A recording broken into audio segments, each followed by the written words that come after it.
Bonjour et bienvenue sur les recettes d'Axel. Aujourd'hui, nous allons vous parler des HACCP de maturité. Alors, il est vrai que on a tous créé des HACCP avec des classeurs gros comme ça, qu'on n'a pas envie de mettre à jour, qui sont illisibles et que personne ne veut lire. Bon, mais si on fait un bilan, finalement, on sait très bien où sont positionnés tous nos dangers et comment il faut les traiter. Alors, dans ces cas-là, il est possible de garder son premier classeur et de se dire, on va faire un HACCP par danger. Donc, une fiche danger, on en recense à peu près une vingtaine par entreprise. Elle permet de pointer par danger la réglementation, l'historique et ce qui s'est passé par rapport à ce danger, et puis d'établir les vraies causes, comme demandé par le codex, et enfin d'établir une conclusion.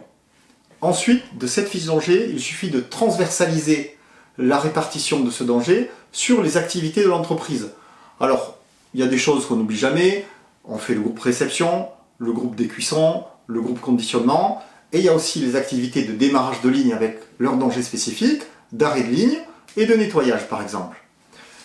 L'avantage, c'est que quand on a envie de mettre à jour un HACCP, on ne remet à jour que les fiches danger. Et du coup, les conséquences sur le classeur HACCP sont bien plus courtes.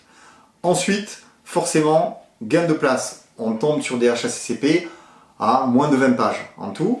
Et puis finalement, même les auditeurs BRC ou IFS ou sur les autres schémas sont assez contents et passent moins de temps sur l'analyse de ces documents. Si vous avez d'autres questions, vous pouvez les poser en commentaire. Nous ferons une joie de vous y répondre.